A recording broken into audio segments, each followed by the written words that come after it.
never had gotten eaten in a restaurant. Well, Carl Shelton took him into a restaurant, treated him to a restaurant meal. Or some said Big Earl never would come down the sidewalk, or when he passed so-and-so, he'd slip a $20 bill in his pocket, you know. And that was the other side of the coin also, you know. But also another thing too, you didn't have a lot of petty crimes in areas where like Sheltons or their soon-to-be enemy Charlie Berger operated and so on.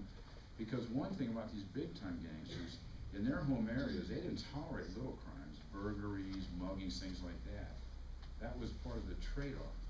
Authorities, sheriffs, and cops, you know, looked the other way. They were being paid off. But also they didn't have to worry about petty crimes because these big guys wouldn't tolerate it. For example, you know, if someone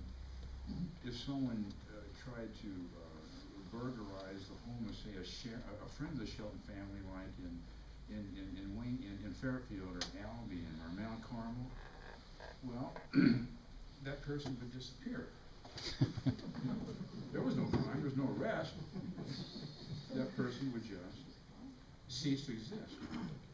You know, and yes, yeah, Paul. Yeah, and the end of the book is the Sheltons start, you know, meeting their demise. Right. First Carl, then Bernie. We get down to Earl's the only one left, basically, but there doesn't seem to be a good track of their money. In other words, you know, I don't know if they just had run out of it or what, and I'm not sure that anything like that was in the book. Yeah. You didn't have hard evidence of what happened. They walked away from everything. After Carl was dead, and Bernie was dead, and Roy was dead. Right. Old Ma was still living. Right. Ma Shelton was still living. They took her and Dalta and Big Earl, and as I said earlier, they went down to Florida. They walked away from everything. Their holdings, their lands, everything else.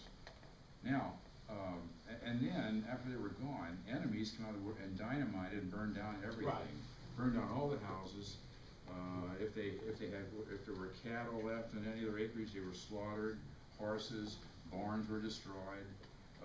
One of the last big bombings in Fairfield was like 1953-54. Earl had this gambling operation on the square in Fairfield. It was dynamited. Right. Now, there was an auction of some of their acreage. Well, first of all, Carl left a lot of his money, just a few months before he was murdered. He had married a gal from Fairfield, the daughter of a restaurant owner in Fairfield, and he left her about everything. And then, as they told me in Florida, once the estate was settled, she would no longer talk to them. And so that was into that. Okay. That was one example. Bernie did leave his money up in Peoria. He married a woman from Peoria, and it was his second or third wife, and he left her. She was left well off. But basically, you know, for years, if Shelton's, if land had been owned by the Sheltons, now Big Earl still owned a lot of land in absentia, even though he went to Florida, and he would try to hire people up here to farm it for him, but they couldn't go on it because they would be, you know, shot, wounded, and so on, and so because nobody was to make a buck off of Shelton land, because they thought the money was going to go back to a Shelton. That was a no-no, and so that went on. In fact, there were those that think that Harris or some of Harris's close friends were some of the ones that would, you know, fire at anybody. Oh, yeah. And if you know, Carl Shelton was a pioneer in the oil industry in Southern Illinois, and that was all above board. I mean, you know, he had a company that really did it all, and he not that he needed any more money, but that was a profit-making venture too, and that was all above board legal. But after it was over, a lot of the folks, the jobbers or whatever you call them, that go around and periodically empty the wells, they were scared to death to do the wells that were on property that had been owned, or in some cases still was owned by a shell. Yeah. Yes, ma'am.